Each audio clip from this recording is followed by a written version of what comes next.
मेरे प्यारे देशवासियों, नमस्कार। मन की बात के एक और एपिसोड में आप सबसे जुड़कर खुशी हो रही है। इधर बीच चुनाव की भागदौड़ रही है, लेकिन आपके पत्रों और संदेशों के माध्यम से हमने देश और देशवासियों की उपलब्धियों पर एक दूसरे से अपनी खुशियां साझा भी की है। इस बार मन की बात की शुरुआत देश की एक ऐसी ही बहुत बड़ी उपलब्धि से करते हैं। साथियों, भारत ने विज्ञान को हमेशा देश की प्रगति से जोड़कर देखा है। इसी सोच के साथ हमारे वैज्ञानिक सिविल न्यूक्लियर प्रोग्राम को आगे बढ़ा रहे हैं। उनके प्रयासों से यह कार्यक्रम राष्ट्र निर्माण में अहम योगदान दे रहा है। इससे हमारी इंडस्ट्रियल ग्रोथ को, एनर्जी सेक्टर को, हेल्थ केयर सेक्टर को बहुत लाभ हुआ है। खेती किसानी से लेकर आधुनिक इनोवेटर्स को भी भारत के सिविल न्यूक्लियर प्रोग्राम ने बहुत मदद की है। साथियों, कुछ ही दिन पहले हमारे न्यूक्लियर साइंटिस्ट ने एक और बड़ी उपलब्धि से भारत का गौरव बढ़ाया है। तमिलनाडु के कलपक्कम में फास्ट ब्रीडर रिएक्टर ने क्रिटिकलिटी हासिल कर ली है। दरअसल क्रिटिकलिटी वह स्टेज है जिसमें रिएक्टर पहली बार self sustaining nuclear chain reaction में सफलता हासिल करता है। इस स्टेज का मतलब है रिएक्टर का ऑपरेशन फेज में पहुंचना। भारत की न्यूक्लियर एनर्जी जर्नी में एक ऐतिहासिक माइलस्टोन है। और बड़ी बात यह भी कि परमाणु रिएक्टर पूरी तरह स्वदेशी तकनीक से निर्मित है। साथियों, इसे ब्रीडर रिएक्टर क्यों कहते हैं, इसके पीछे भी एक वजह है। एक ऐसा सिस्टम है जो ऊर्जा के उत्पादन के साथ साथ भविष्य के लिए नया ईंधन भी खुद ही तैयार करता है।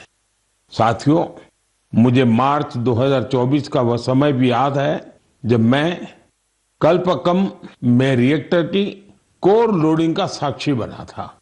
मैं उन सभी को बधाई देता हूं जिन्होंने भारत के परमाणु कार्यक्रम में अपना अमूल्य योगदान दिया है। देशवासियों का जीवन बेहतर और आसान बनाने के लिए उनका यह प्रयास बहुत ही सराहनीय है। इससे विकसित भारत के हमारे संकल्प को भी एक नई ऊर्जा मिलेगी। मेरे प्यारे देशवासियों, मन की बात में आज मैं एक ऐसी शक्ति की बात करना चाहता हूं जो अदृश्य है, लेकिन जिसके बिना हमारा जीवन एक पल भी न चले। यही ताकत भारत को आगे बढ़ा रही है। यह हमारी पवन शक्ति है। हमारे प्राचीन ग्रंथों में कहा गया है, वायुर्वा इति व्यष्टि वायुर्वै समष्टिः, अर्थात वायु सिर्फ एक तत्व नहीं है, यह जीवन की ऊर्जा है, यह समष्टि की शक्ति है। साथियों, आज यही पवन शक्ति भारत के विकास की नई कहानी लिख रही है। भारत ने हाल ही में पवन ऊर्जा यानी विंड एनर्जी में बड़ी उपलब्धि हासिल की है। अब भारत का wind energy generation capacity 56 gigawatt से अधिक हो चुकी है। पिछले एक साल में ही करीब 6 गीगावाट नई क्षमता जुड़ी है। विंड एनर्जी में भारत तेजी से आगे बढ़ रहा है और दुनिया भी हमारी तरफ देख रही है। साथियों, आज भारत विंड एनर्जी कैपेसिटी में दुनिया में चौथे स्थान पर है। यह हमारे इंजीनियरों की मेहनत है, यह हमारे युवाओं का परिश्रम है, यह देश की सामूहिक इच्छा शक्ति का प्रतीक है। साथियों, गुजरात, तमिलनाडु, महाराष्ट्र, राजस्थान, देश के अनेक राज्य इस सेक्टर में अपना परचम लहरा रहे। गुजरात के कच्छ, पाटन, बनासकांठा जैसे क्षेत्र जहां पहले सिर्फ रेगिस्तान नजर आता था, आज वहां बड़े रिन्यूएबल एनर्जी पार्क बन रहे हैं। इसका लाभ युवाओं को मिल रहा है, नए अवसर बन रहे हैं।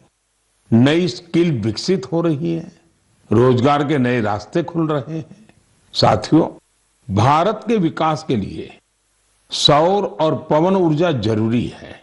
ये सिर्फ पर्यावरण की बात नहीं है, ये हमारे भविष्य की सुरक्षा है। इसमें हम सबकी भूमिका है। हमें बिजली बचानी है, हमें स्वच्छ ऊर्जा, क्लीन एनर्जी अपनानी है। देश में हर स्तर पर ऐसे प्रयास जरूरी हैं, क्योंकि इन्हीं से बड़ा बदलाव आता है। साथियों, मई महीने की शुरुआत एक पावन अवसर के साथ होने जा रही है। कुछ ही दिनों में हम बुद्ध पूर्णिमा मनाएंगे। मैं आप सभी देशवासियों को अपनी अग्रिम शुभकामनाएं देता हूं। भगवान गौतम बुद्ध का जीवन संदेश आज भी उतना ही प्रासंगिक है। उन्होंने हमें सिखाया है कि शांति हमारे भीतर से शुरू होती है। उन्होंने बताया है कि स्वयं पर विजय सबसे बड़ी विजय होती है। आज दुनिया जिस तरह के तनावों और संघर्षों से गुजर रही है, ऐसे समय में बुद्ध के विचार और भी अहम हो गए हैं। साथियों, दक्षिण अमेरिका के चिली में एक संस्था भगवान बुद्ध के विचारों को आगे बढ़ा रही है। लद्दाख में जन्मे ड्रपपोन ओजेर रिनपोछे के मार्गदर्शन में काम हो रहा है। यह संस्था ध्यान और करुणा को लोगों के जीवन से जोड़ रही है। कोची गुआज घाटी में बना स्तूप लोगों को शांति का अनुभव कराता है। वाकई यह देखकर गर्व होता है। भारत की प्राचीन धारा दुनिया तक पहुंच रही है। दूर दराज के लोग भी इससे जुड़ रहे हैं। साथियों, बौद्ध परंपरा हमें प्रकृति से जुड़ना भी सिखाती है। भगवान बुद्ध को ज्ञान एक वृक्ष के नीचे मिला था। प्रकृति हमारे जीवन का अभिन्न हिस्सा है। देश में भी ऐसे प्रयास हो रहे हैं। कर्नाटका में कर्मा मोनेस्ट्री इसका अच्छा उदाहरण है। यह मठ एक जीवंत वन क्षेत्र है जो 100 एकड़ में फैला है। इस वन में 700 से अधिक देसी वृक्षों को संरक्षित किया गया है। साथियों, बुद्ध का संदेश सिर्फ अतीत नहीं है, यह आज भी प्रासंगिक है और भविष्य के लिए भी जरूरी है। बुद्ध पूर्णिमा का यह अवसर प्रेरणा देता है। हम अपने जीवन में शांति बढ़ाएं, करुणा अपनाएं और संतुलन के साथ आगे बढ़े। मेरे प्यारे देशवासियों, आप सभी जानते हैं हमारे देश में अब 23 जनवरी यानी नेताजी सुभाष की जयंती से लेकर 30 जनवरी यानी गांधी जी की पुण्यतिथि तक गणतंत्र का महोत्सव मनाया जाता है। इसी महोत्सव का अहम हिस्सा होता है बीटिंग रिट्रीट। आज मैं आपसे बीटिंग रिट्रीट की चर्चा कर रहा हूं, क्योंकि इसके पीछे खास वजह है। साथियों, आपने देखा होगा यह समारोह अलग अलग बैंड्स की विविध संगीत परंपराओं को दर्शाता है। बीते कुछ सालों से इसमें भारतीय संगीत का समावेश बढ़ा है और ये देश के लोगों को भी बहुत पसंद आ रहा है। इस साल की बीटिंग रिट्रीट सेरेमनी भी बहुत यादगार रही थी। एयरफोर्स, आर्मी, नेवी और सीएपीएफ के बैंड्स ने बहुत ही अच्छी परफॉर्मेंस दी थी। साथियों, शानदार म्यूजिक के साथ साथ जानदार फॉर्मेशंस का ये कार्यक्रम सबका ध्यान खींचता है। एयरफोर्स बैंड ने सिंदूर फॉर्मेशन बनाया, नेवल बैंड ने मत्स्य यंत्र फॉर्मेशन बनाया, वही आर्मी बैंड के परफॉर्मेंस में वंदे मातरम के 150 साल और क्रिकेट में भारत की सफलता को भी दर्शाया गया। साथियों, बीटिंग रिट्रीट के बीते जाने के बाद ये सारी मेहनत, ये उपलब्धि धीरे धीरे ओझल हो जाती थी, लेकिन अब इसे लेकर बहुत ही अच्छा प्रयास हुआ है। बीटिंग रिट्रीट का म्यूजिक पहली बार वेव्स ओटीटी पर भी उपलब्ध है। आने वाले समय में यह दूसरे प्लेटफॉर्म्स पर भी मौजूद होगा। आप इसे जरूर सुने। आपको अपनी आर्म्ड फोर्सेस और उनकी परंपराओं पर बहुत गर्व होगा। साथियों, पिछले कुछ वर्षों में देश के अलग अलग हिस्सों से प्रकृति के संरक्षण की प्रेरक कहानियां सामने आई हैं। ये कहानियां हमें उम्मीद देती हैं और गर्व से भर देती हैं। मैं मन की बात के श्रोताओं से कुछ उदाहरण साझा करना चाहता हूं। इनको सुनकर आपका मन प्रसन्न हो जाएगा। पहले बात कच्छ के रण की। बरसात खत्म होते ही यहाँ की धरती जीवंत हो जाती है। हर साल लाखों फ्लेमिंगो यहाँ आते हैं।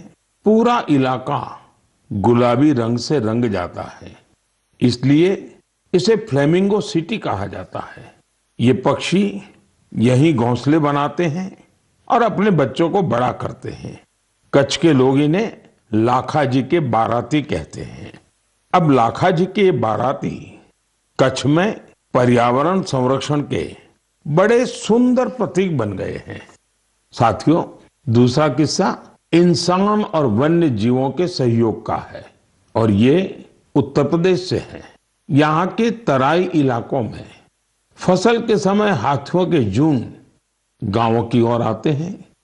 इससे टकराव की आशंका बढ़ती है। लेकिन अब यूपी में भी गज मित्र जैसे प्रयास शुरू हुए हैं। गांव के लोग ही टीम बनाकर हाथियों पर नजर रखते हैं। वे समय रहते लोगों को सतर्क करते हैं। इससे टकराव कम हो रहा है और लोगों में भरोसा बढ़ रहा है। साथियों, मध्य भारत से भी एक अच्छी खबर आई है। छत्तीसगढ़ में ब्लैक बक यानी काले हिरण फिर से दिखाई देने लगे हैं। एक समय इनकी संख्या बहुत कम हो गई थी, लेकिन लगातार प्रयास हुए और संरक्षण बढ़ाया गया। आज ये फिर से खुले मैदानों में दौड़ते नजर आते हैं। ये हमारी खोती विरासत की वापसी है। ऐसे ही उम्मीद ग्रेट इंडियन बस्टर्ड यानी गोडावण के संरक्षण में भी दिख रही है। ये पक्षी हमारे रेगिस्तानी इलाकों की पहचान हुआ करती थी, लेकिन एक समय इसकी संख्या बहुत कम रह गई थी। हालत ये थी कि ये पक्षी लुप्त होने की कगार पर पहुंच गई थी। लेकिन अब इसके संरक्षण के लिए बड़ा अभियान चल रहा है। वैज्ञानिक तरीके अपनाए जा रहे हैं, प्रजनन केंद्र बनाए गए हैं और अब नए जीवन की शुरुआत दिखाई दे रही है। साथियों, प्रकृति और मानव अलग नहीं है, हम एक दूसरे के साथी हैं। जब हम प्रकृति को समझते हैं, उसका सम्मान करते हैं और उसके साथ मिलकर चलते हैं, तो बदलाव साफ दिखाई देता है। आज यही बदलाव देश के कोने कोने से नई उम्मीद बनकर सामने आ रहा है। मेरे प्यारे देशवासियों, नॉर्थ ईस्ट हम सब के लिए अष्टलक्ष्मी है। यहाँ भरपूर टैलेंट है और नॉर्थ ईस्ट की प्राकृतिक सुंदरता भी सबका ध्यान खींचती है। मन की बात में भी हम अक्सर नॉर्थ ईस्ट के लोगों की उपलब्धियों पर चर्चा करते आए हैं। आज ऐसी ही एक और उपलब्धि की मैं आपसे चर्चा करूंगा और वो है बैम्बू सेक्टर में नॉर्थ ईस्ट की सफलता। साथियों, जिस चीज को कभी बोझ के रूप में देखा जाता था, वह आज रोजगार, कारोबार और इनोवेशन को नई गति दे रही है। हमारी माताएं, बहनें इसकी सबसे बड़ी लाभार्थी हैं। आपको ये जानकर हैरानी होगी कि बैम्बू की परिभाषा बदल देने से कितना बड़ा परिवर्तन आया है। साथियों, अंग्रेजों के बनाए कानून के हिसाब से बैम्बू को पेड़ के रूप में परिभाषित किया गया था और इससे जुड़े नियम बहुत कड़े थे। कहीं पर भी बैम्बू को ले जाना बहुत मुश्किल था। ऐसे में यहाँ के लोग बांस से जुड़े काम धंधे से दूर होते गए। साथियों, साल 2017 में कानून में बदलाव करके हमने बैम्बू को पेड़ की कैटेगरी से बाहर किया, जिसके नतीजे सबके सामने हैं। आज पूरे नॉर्थ ईस्ट में बैम्बू सेक्टर फल फूल रहा है। लोग लगातार इनोवेशन करके इसमें वैल्यू एडिशन कर रहे हैं। साथियों, त्रिपुरा के गोमती डिस्ट्रिक्ट के विजय सूत्रधार और साउथ त्रिपुरा के प्रदीप चक्रवर्ती, उन्हीं की बात कर रहे हैं। इन्होंने नए कानूनों को अपने लिए एक बड़े अवसर के रूप में देखा। फिर इन्होंने अपने काम को टेक्नोलॉजी से जोड़ा। आज वे पहले से कहीं बेहतर और कहीं ज्यादा बांस के उत्पाद बना रहे हैं। नागालैंड के दिमापुर और आसपास के इलाकों में कई ऐसे सेल्फ हेल्प ग्रुप्स हैं जिन्होंने बैम्बू से जुड़े फूड प्रोडक्ट्स में वैल्यू एडिशन किया है। वहां खोरोलो क्रिएटिव क्राफ्ट जैसी टीमें भी हैं जो बांस के फर्नीचर और हैंडीक्राफ्ट पर काम कर रही है। साथियों, मिजोरम के मामित जिले में ऐसी टीमें हैं जो बांस के टिश्यू कल्चर और पॉली हाउस मैनेजमेंट पर काम कर रही है। मुझे सिक्किम में गंगटोक के करीब लागस्थल बाम्बू एंटरप्राइज टीम के बारे में भी पता चला है। ये बैम्बू से हैंडीक्राफ्ट्स, अगरबत्ती स्टिक्स, फर्नीचर और इंटीरियर डेकोर आइटम्स बनाती है। साथियों, मैंने यहां पर कुछ ही उदाहरण दिए हैं। देश में बैम्बू सेक्टर की सफलता की यह लिस्ट काफी लंबी है। मैं आप सभी से आग्रह करूंगा कि नॉर्थ ईस्ट का कोई न कोई बांस का उत्पाद जरूर खरीदें। आप इसे गिफ्ट के रूप में भी दे सकते हैं। आपके इस प्रयास से उन लोगों का हौसला बढ़ेगा जो बैम्बू प्रोडक्ट को बनाने में अपना पसीना बहाते हैं। मेरे प्यारे देशवासियों, तेजी से बदलते हुए इस समय में टेक्नोलॉजी हमारी जिंदगी का बहुत बड़ा हिस्सा बन गई है। आज हम अपने अतीत को वर्तमान से जोड़ने में भी टेक्नोलॉजी का कमाल देख रहे हैं। इस दिशा में हाल ही में एक ऐसा डेवलपमेंट हुआ है जिससे शिक्षा से जुड़े लोग और इतिहास में रुचि रखने वाले बहुत खुश हुए हैं। साथियों, कुछ दिन पहले ही नेशनल आर्काइव्स ऑफ इंडिया ने एक विशेष पोर्टल पर एक अनोखा डेटाबेस शेयर किया है। इस संस्था ने 20 करोड़ से भी ज्यादा अमूल्य दस्तावेजों को डिजिटाइज कर सार्वजनिक किया है। इनमें से कुछ तो बहुत ही दिलचस्प हैं। 7वीं शताब्दी की गिलगित पांडुलिपियां भोजपत्र पर लिखी हुई हैं। यहाँ आपको 8वीं शताब्दी का एक रोचक ग्रंथ श्री भुवालय भी देखने को मिलेगा। अंकों पर आधारित यह ग्रंथ एक ग्रिड के रूप में है। रानी लक्ष्मीबाई से जुड़े कुछ अहम पत्र भी आप यहां देख सकते हैं। इनसे 1857 में उनके द्वारा लिए गए कुछ निर्णयों का पता चलता है जो उनके पराक्रम को दर्शाते हैं। जो लोग नेताजी सुभाष के बड़े प्रशंसक हैं, उनके लिए यहां नेताजी के जीवन, आजाद हिंद फौज और उनकी स्पीच से जुड़े कई डॉक्यूमेंट्स हैं। आपको पंडित मदन मोहन मालवीय जी, उनसे जुड़े कई डॉक्यूमेंट्स भी मिलेंगे। इनमें बीएचयू की स्थापना और हिंदी साहित्य सम्मेलन से जुड़ी अहम जानकारियां हैं। यहाँ हमारे संविधान सभा से जुड़े कई अनोखे दस्तावेज भी उपलब्ध हैं। मैं आप सभी से आग्रह करता हूं कि आप www.abhilekpatal.in को जरूर विजिट करें। यह आपको अपने इतिहास का अद्भुत अनुभव देगा। साथियों, जरा कल्पना कीजिए, आप दुनिया भर के सबसे प्रतिभाशाली लोगों के बीच हैं। आपके पास गणित के बहुत ही कठिन सवाल हैं। इन्हें सुलझाने के लिए समय है केवल 4.5 घंटे, यानी वक्त बहुत कम है और कंपटीशन इंटरनेशनल है, बहुत तगड़ा है।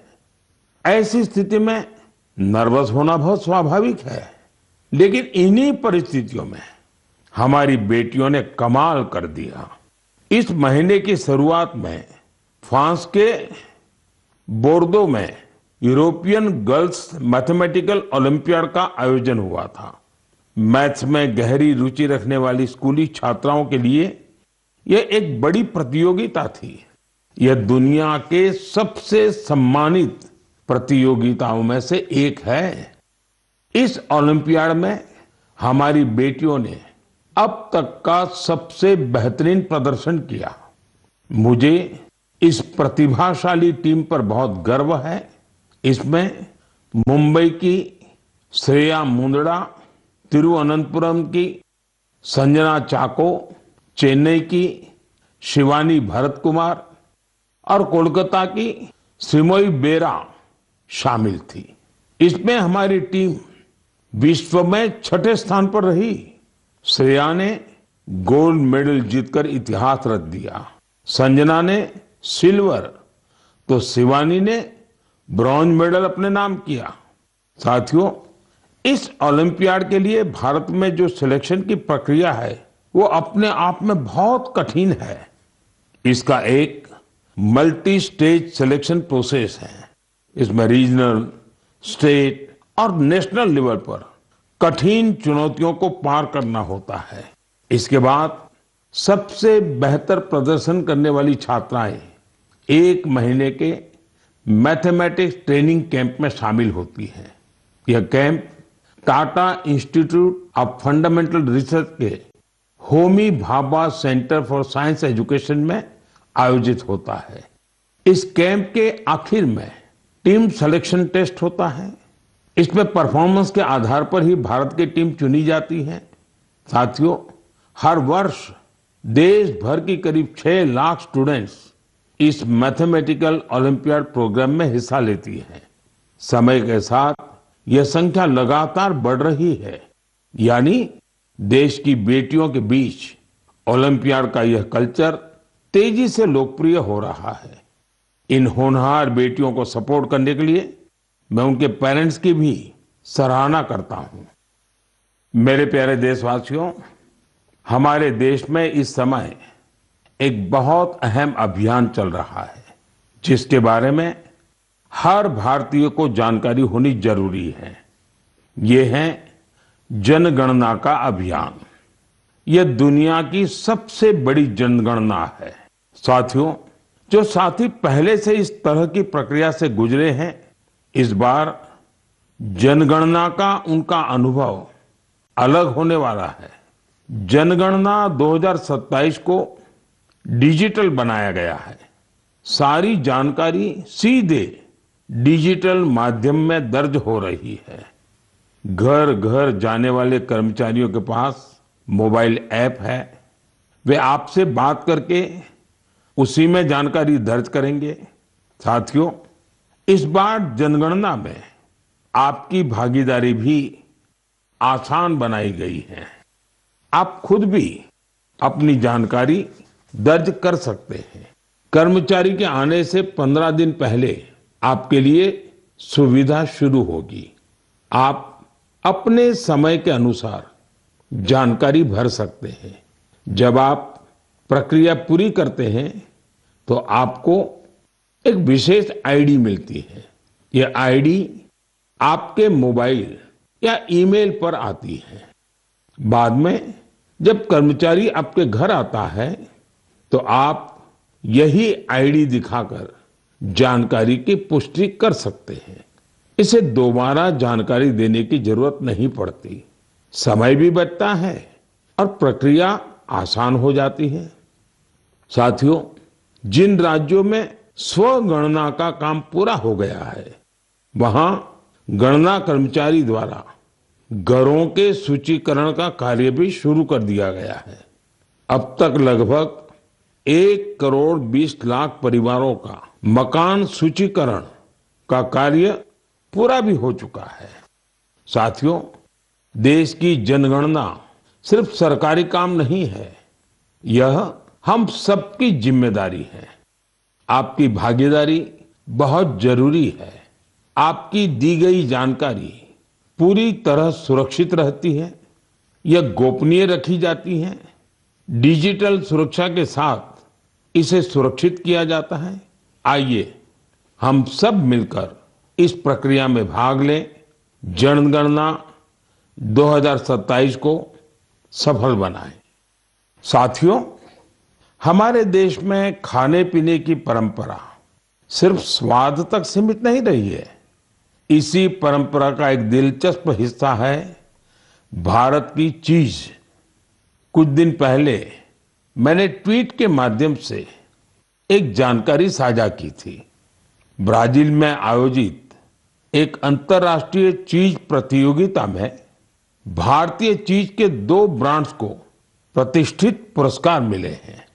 इस उपलब्धि की चर्चा सोशल मीडिया पर भी खूब हुई। कई लोगों ने मुझसे कहा कि भारत में चीज की जो विविधता है उस पर भी बात होनी चाहिए। साथियों, भारत के डेयरी सेक्टर में बहुत बड़ा बदलाव आ रहा है। इस सेक्टर में वैल्यू एडिशन ने हमारे पारंपरिक स्वाद को एक नई पहचान दी है। आज भारतीय चीज दुनिया भर में अपनी जगह बना रही है। ब्रेकफास्ट हो, लंच हो या डिनर, दुनिया की प्लेटों में भारत का स्वाद पहुंच रहा है। जम्मू कश्मीर की कलारी चीज को ही लीजिए। इसे कश्मीर का मोजेरेला कहा जाता है। गुजर बकरवाल समुदाय के लोग पीढ़ियों से इसे बनाते और खाते आए हैं। वहीं सिक्किम, अरुणाचल प्रदेश और लद्दाख में छुरपी बहुत प्रसिद्ध है। पहाड़ों की सादगी और कोमलता इसके स्वाद में भी महसूस होती है।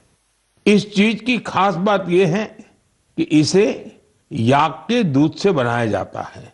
साथियों, महाराष्ट्र और गुजरात में टोपलीनू पनीर, जिसे सुरती चीज भी कहा जाता है, वह भी अपनी एक अलग पहचान रखता है। मैंने यहाँ सिर्फ कुछ नाम लिए हैं, लेकिन हमारे देश में स्वाद की यह दुनिया बहुत व्यापक है। आज इस परंपरा को नई ताकत मिल रही है।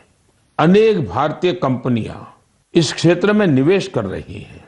आधुनिक तकनीक आ रही है, बेहतर पैकेजिंग हो रही है और हमारे उत्पाद वर्ल्ड स्टैंडर्ड के साथ आगे बढ़ रहे हैं।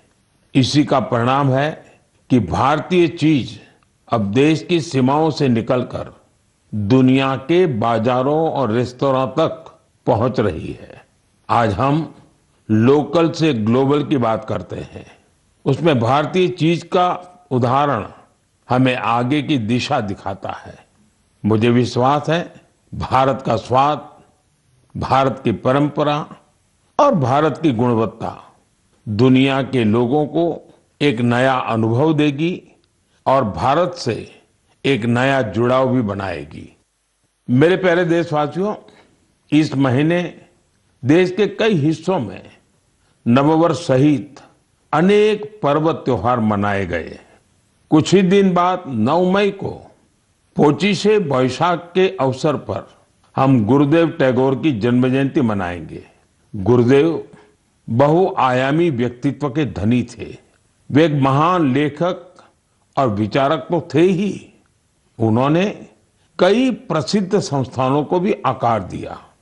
गुरुदेव टैगोर लोगों के लिए ऐसे उद्योगों के पक्षधर थे जिनमें स्थायी रोजगार मिलने के साथ ही गांवों का भी कल्याण हो। उनके रविंद्र संगीत का प्रभाव आज भी दुनिया भर में बना हुआ है। मेरे लिए शांति निकेतन की यात्राएं अविस्मरणीय रही। यह वही इंस्टीट्यूशन है जिसे उन्होंने पूरे समर्पण भाव से सींचा और संवारा था। उन्हें एक बार फिर मेरी विनम्र श्रद्धांजलि। साथियों, मई का महीना 1857 के प्रथम स्वतंत्रता संग्राम की याद भी दिलाता है। मैं मां भारती की सभी वीर संतानों को नमन करता हूं, जिन्होंने लोगों में देशभक्ति की भावना जागृत की थी। यह समय स्कूली बच्चों की छुट्टियों का भी होता है। मेरा आग्रह है कि वे अपनी छुट्टियों का भरपूर आनंद लें और कुछ नया सीखने का प्रयास करें। गर्मियों के इस मौसम में आप सभी अपने स्वास्थ्य का भी पूरा ध्यान रखें। अगले महीने आपसे फिर मुलाकात होगी कुछ नए विषयों के साथ, देशवासियों की कुछ नई उपलब्धियों के साथ। बहुत बहुत धन्यवाद। नमस्कार।